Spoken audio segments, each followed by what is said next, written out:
Suryakanta versus Chandrakanta. ಗರ್ಭವತಿ ಪಕ್ಷಿ.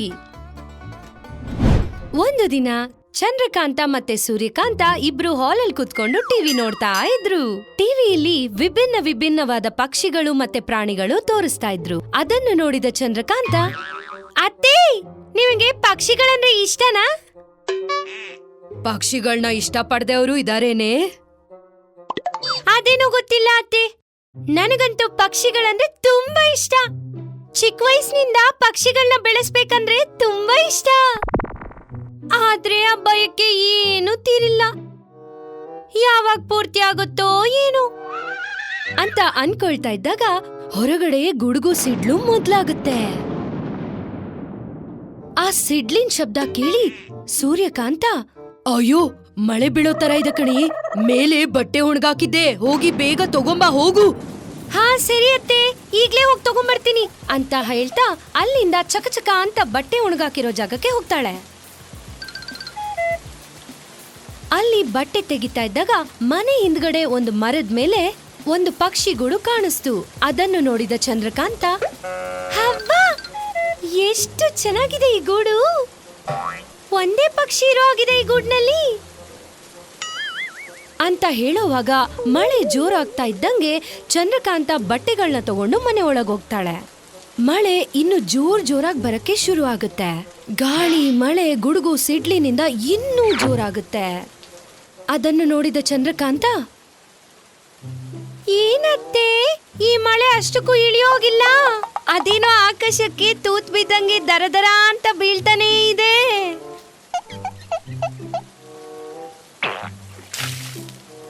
ಮಳೆ ಕಾಲದಲ್ಲಿ ಮಳೆ ಬೀಳ್ದೆ ಇನ್ನೇನ್ ಬಿಸಿಲೊಡಿಯುತ್ತೇನೆ? ನೀನು ನಿನ್ ಹುಚ್ಚು ಪ್ರಶ್ನೆಗಳು. ಅಷ್ಟಕ್ಕೂ ಮಳೆ ಒಳ್ಳೇದಲ್ವೇನೆ? ಮಳೆ ಬಿದ್ರೇನೆ ಬೆಳೆ ಬೆಳೆಯೋದು, ಕೆರೆನೂ ತುಂಬಿ ಅದರಲ್ಲಿ ಮೀನುಗಳು ಬರುತ್ತೆ. ಈ ರೀತಿ ಪ್ರತಿಯೊಂದು ಮಳೆ ಮೇಲೆ ಆಧಾರವಾಗಿದೆ. ಆಗಿರ್ಬೋದು ಅತ್ತೆ, ಆದ್ರೆ ಈ ರೀತಿ ಜನಗಳನ್ನ ಹೆದರ್ಸೋಷ್ಟು ಮಳೆ ಬೀಳ್ದೆ ಹೋದ್ರೆ ಚೆನ್ನಾಗಿರುತ್ತೆ ಅಂತ ಹೇಳ್ತಾ ಇದ್ದಾಗ ಆಗಷ್ಟೇ ಚಂದ್ರಕಾಂತ ನೋಡಿದ ಆ ಪಕ್ಷಿ ಮತ್ತೆ ಗೂಡು ಕಟ್ಟಿದ ಮರ ಎರಡೂ ಬಿದ್ದೋಗುತ್ತೆ. ಆ ಮರ ಬಿದ್ದ ಶಬ್ದಕ್ಕೆ ಇಬ್ರು ಅತ್ತೆ ಮತ್ತೆ ಸೊಸೆ ಬೆಚ್ಚಬಿದ್ದು ಹೊರಗಡೆ ಬಂದು ನೋಡ್ತಾರೆ. ಮರದ ಕೊಂಬೆಯ ಪಕ್ಕದಲ್ಲಿ ಪಕ್ಷಿ ನೀರಿನಲ್ಲಿ ಒದ್ಲಾಡ್ತಾ ಇರುತ್ತೆ. ಅದನ್ನು ನೋಡಿ, ಅಯ್ಯೋ ಪಾಪ ಅತ್ತೆ, ಆ ಪಕ್ಷಿ ನೀರಿಗೆ ಬಿದ್ದು ಸತ್ತೋಗೋ ತರ ಇದೆ. ಹೌದು ಕಣೆ, ಅದನ್ನ ಹೋಗಿ ಮನೆ ಒಳಗ್ ಕರ್ಕೊಂಬ ಹೋಗು ಅಂತ ಹೇಳ್ತಾರೆ. ಚಂದ್ರಕಾಂತ ತಕ್ಷಣ ಮಳೆಯಲ್ಲಿ ಛತ್ರಿ ತಗೊಂಡು ಹೋಗಿ ಆ ಪಕ್ಷಿನ ತಗೊಂಡ್ಬಂದು ಮನೆಯಲ್ಲಿ ಒಂದು ಗೂಡಲ್ಲಿ ಇಡ್ತಾಳೆ. ನಿನಗಿನ್ನ ಏನೂ ಭಯ ಇರಲ್ಲ, ನೀನ್ ಇಲ್ಲೇ ಇರ್ಬೋದು. ನನಗೆ ಚಿಕ್ಕ ವಯಸ್ಸಿನಿಂದ ಪಕ್ಷಿನ ಬೆಳೆಸ್ಕೋಬೇಕನ್ನೋ ಬಯಕೆ ಕೂಡ ಇವತ್ತಿಂದ ತೀರೋಗುತ್ತೆ ಅಂತ ಸಂತೋಷದಿಂದ ಅನ್ಕೊಳ್ತಾ ಇರ್ತಾಳೆ. ಈ ರೀತಿ ಚಂದ್ರಕಾಂತ ಆ ಪಕ್ಷಿಗೆ ಧಾನ್ಯ ಮತ್ತು ನೀರನ್ನ ಕೊಡ್ತಾ ಇರ್ತಾಳೆ. ಆ ಪಕ್ಷಿ ಪಕ್ಕದಲ್ಲೇ ಕುತ್ಕೊಂಡು ಒಂದು ಸಣ್ಣ ಪೊರ್ಕೆ ಕಡ್ಡಿನ ಕೈಯಲ್ಲಿಟ್ಕೊಂಡು, ನಿನಗ್ ಮಾತಾಡಕ್ ಬರುತ್ತಾ? ಹೋಯ್ ನಿನ್ನೆ ಅಂತ ಅನ್ಕೊಂಡು ಆ ಪಕ್ಷಿನ ಆ ಪೊರ್ಕೆ ಕಡ್ಡಿಯಿಂದ ಚುಚ್ತಾ ಇರ್ತಾಳೆ. ಆ ರೀತಿ ಚುಚ್ತಾ, ಮಾತಾಡೆ, ಹೌದು, ನಿನ್ ಹೆಸರೇನು, ನಿನ್ನ ಹೇಗ್ ಕರಿಬೇಕು ಅಂತ ಹೇಳ್ತಾ ಮತ್ತೆ ಚುಚ್ತಾ ಇರ್ತಾಳೆ. ಅದ್ರ ರೆಕ್ಕೆನ ಇಟ್ಕೊಂಡು ಎಳ್ಕೊಂಡು ಅದಕ್ಕೆ ಹಿಂಸೆ ಕೊಡ್ತಾ ನಗ್ತಾ ಇರ್ತಾಳೆ.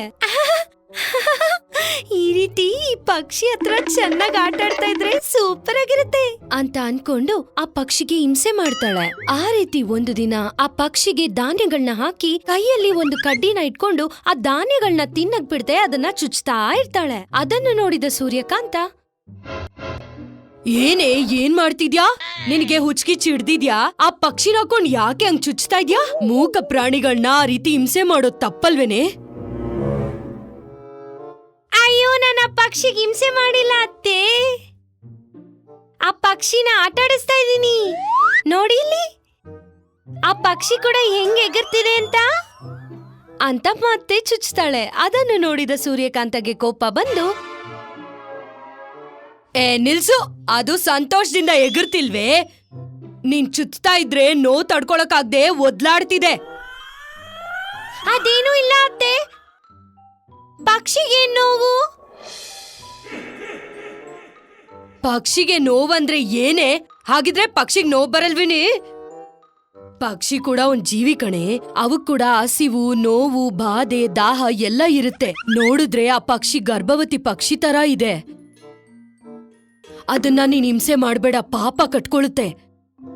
ಆದ್ರೂ ಕೂಡ ಚಂದ್ರಕಾಂತ ಅದನ್ ಕೇಳಲಿಲ್ಲ, ನಂಬ್ಲೂ ಇಲ್ಲ. ಆಗ ಸೂರ್ಯಕಾಂತ ಮನ್ಸಲ್ಲಿ ಈ ರೀತಿ ಅನ್ಕೊಳ್ತಾರೆ, ಇವಳಿಗೆ ಹಿಂಗೇಳಿದ್ರೆ ಅರ್ಥ ಆಗಲ್ಲ, ಅದಕ್ಕೆ ಮಾತು ಬರೋ ಹಾಗ್ ಮಾಡಿ ಅದು ಅನುಭವಿಸೋ ನೋವು ರಿಯಾಕ್ಷನ್ ನೋಡ್ದಾಗ ಇವಳಿಗೆ ಅರ್ಥ ಆಗುತ್ತೆ ಅಂತ ಅನ್ಕೊಂಡು ಚಂದ್ರಕಾಂತ ನೋಡ್ದೇ ಇರೋ ಸಮಯದಲ್ಲಿ ಆ ಪಕ್ಷಿ ಹತ್ರಕ್ ಬಂದು ಅದು ಕುಡಿಯೋ ನೀರಲ್ಲಿ ಏನನ್ನೋ ಕಲಸ್ಬಿಡ್ತಾರೆ.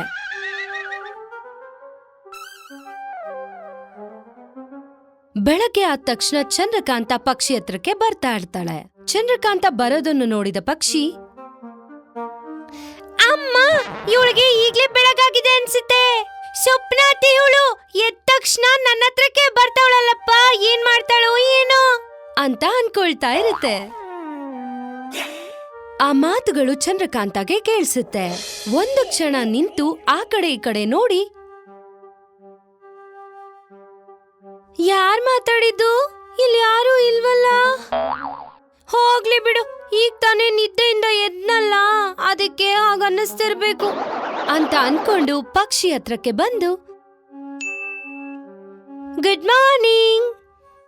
10 ನಿಮಿಷಕ್ಕೊಂದ್ಸಲ ಕಡ್ಡಿ ತಗೊಂಡ್ ಚುಚ್ತಾ ಗುಡ್ ಮಾರ್ನಿಂಗ್ ಅಂತ ಹೇಳಿದ್ರೆ ಹೇ ಗುಡ್ ಮಾರ್ನಿಂಗ್ ಆಗುತ್ತೆ ಕಣೆ, ಕೋತಿ ಮುಗ್ದವಳ. ಚಂದ್ರಕಾಂತ ಮತ್ತೆ ಶಾಕ್ ಆಗಿ ಆ ಕಡೆ ಈ ಕಡೆ ನೋಡ್ತಾಳೆ. ಏನಿದು? ಇದೇನಾದ್ರೂ ಇಲ್ಲಿಗೆ ದೆವ್ವಗೆವ್ವ ಬಂದಿದ್ಯಾ ಏನು? ಛೀ, ನಮ್ಮ ಅತ್ತೆ ಇರೋವಾಗ ಅದೇಗ್ ಬರುತ್ತೆ ಬಿಡು, ರಾತ್ರಿ ಬಿದ್ದ ಕೆಟ್ಕನ್ಸ್ ಪ್ರಭಾವ ಅನ್ಸುತ್ತೆ ಅಂತ ಅನ್ಕೊಂಡು ಪಕ್ಕದಲ್ಲಿದ್ದ ಕಡ್ಡಿ ತೆಗೆದು ಆ ಪಕ್ಷಿನ ಮತ್ತೆ ಚುಚ್ಚಿ,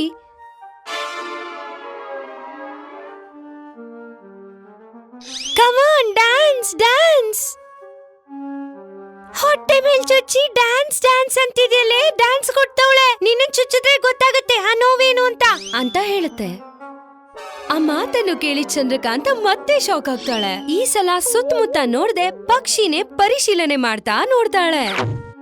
ಅದನ್ನು ನೋಡಿ ಪಕ್ಷಿ, ಏನ್ ನೋಡ್ತಾ ಇದ್ಯೆ? ನಾನೇ ಹೇಳ್ತಿದ್ದೀನಿ, ಗರ್ಭಿಣಿ ಅನ್ನೋದನ್ನು ಮನ್ಸಲ್ಲಿ ಇಟ್ಕೊಳ್ದೆ ನಾನೇನೆ ಚುಚ್ಚುತ್ತಿದ್ಯೇನೆ.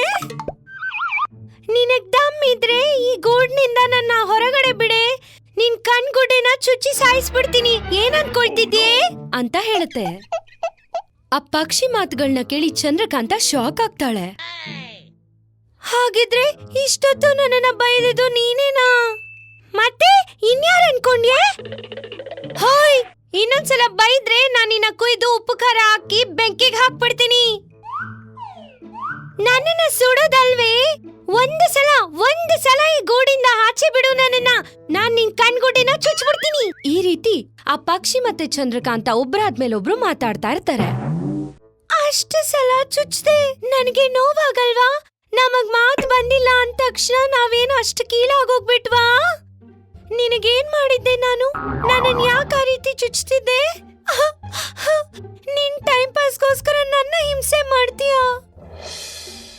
ಅಲ್ಲಿವರೆಗೂ ಕೋಪದಲ್ಲಿದ್ದ ಚಂದ್ರಕಾಂತ ಆ ಪಕ್ಷಿ ಮಾತಿಗೆ ಮನ್ಸನ್ನ ಬದಲಾಯಿಸ್ಕೊಂತಾಳೆ. ನಿಜನೇ ಅಲ್ವಾ? ಅದನ್ನ ಚುಚ್ತಾ ನಾನ್ ಸಂತೋಷ ಪಟ್ಟೆ ಆಗ್ಲಿ, ಅದ್ರ ಬಾಧೆನ ನೋಡ್ಲಿಲ್ಲ ಅಂತ ಅವಳು ಮಾಡಿರೋ ತಪ್ಪನ್ನ ಅವಳು ತಿಳ್ಕೊಂಡು ಅವಳ ತಪ್ಪಿಗೆ ಆ ಪಕ್ಷಿ ಹತ್ರ ಕ್ಷಮಾಪಣೆ ಕೇಳ್ತಾಳೆ. ನಿಜಾನೇ, ನಿನ್ಗೆ ತುಂಬಾ ನೋವು ಕೊಟ್ಟೆ, ನನ್ನ ಕ್ಷಮಿಸ್ತೀಯಾ? ಇನ್ಯಾವತ್ತೂ ನಾನು ಆ ರೀತಿ ನಿನ್ನ ಹಿಂಸೆ ಮಾಡಲ್ಲ, ಸರಿನಾ? ಇನ್ಮೇಲೆ ನಾವಿಬ್ರು ಫ್ರೆಂಡ್ಸ್ ತರಾನೇ ಇರೋಣ. ಓ, ಆ ರೀತಿನೇ ಇರೋಣ. ಹಾಗಿದ್ರೆ ನಾನ್ ನಿನ್ನ ಇದ್ರಿಂದ ಹೊರಗಡೆ ತರ್ತೀನಿ, ನೀನ್ ಎಲ್ಲಿಗ್ ಬೇಕಂದ್ರೆ ಅಲ್ಲಿಗ್ ಹೋಗಿ ಮತ್ತೆ ಇಲ್ಲಿಗ್ ಬಂದ್ಬಿಡು ಅಂತ ಹೇಳ್ತಾ ಆ ಪಕ್ಷಿನ ಆ ಗೂಡ್ನಿಂದ ಹೊರಗಡೆ ತೆಗಿತಾಳೆ. ಪಕ್ಷಿ ಸಂತೋಷದಿಂದ ಮನೆ ಪೂರ್ತಿ ಹಾರ್ತಾ, ಹಾರಿ ಜಿಗಿದರೆ ಈ ಮನಸ್ಸು ಕೂಡ ಸೇರಿ ಜಿಗಿಯುವುದು, ಪಕ್ಷಿ ನಾನು, ಅಲೆ ಅಲೆ ಅಲೆ ಅಲೆ ಅಂತ ಡ್ಯಾನ್ಸ್ ಮಾಡ್ತಾ, ತುಂಬಾ ಥ್ಯಾಂಕ್ಸ್ ಚಂದು, ಅಂತ ಹೇಳ್ತು. ಆ ದಿನದಿಂದ ಪಕ್ಷಿ ಮತ್ತೆ ಚಂದ್ರಕಾಂತ ಒಳ್ಳೆ ಫ್ರೆಂಡ್ಸ್ ತರ ಆ ಮನೇಲೇ ಇದ್ದಾರೆ. ಈ ಎಪಿಸೋಡ್ ಕೂಡ ನಿಮಗೆ ತುಂಬಾ ನಗುವನ್ನು ತಂದಿದೆ ಅಂತ ನಾವು ನಂಬ್ತೀವಿ. ಮತ್ ಯಾಕೆ ಯೋಚನೆ ಮಾಡ್ತಿದ್ದೀರಾ? ಈಗ್ಲೇ ಸಬ್ಸ್ಕ್ರೈಬ್ ಮಾಡಿ, ಬೆಲ್ ಕ್ಲಿಕ್ ಮಾಡಿ. ನಿಮಗೆ ಸೂರ್ಯಕಾಂತ ಇಷ್ಟನಾ ಇಲ್ಲ ಚಂದ್ರಕಾಂತ ಇಷ್ಟನಾ? ಕಮೆಂಟ್ ಮೂಲಕ ತಿಳಿಸಿ. ನಿಮಗೆ ಸಂತೋಷವನ್ನು ತರಿಸೋ ಮತ್ತಷ್ಟು ವಿಡಿಯೋಸ್ಗೋಸ್ಕರ ನೋಡ್ತಾ ಇರಿ ಚಾಚಾ ಟಿವಿ.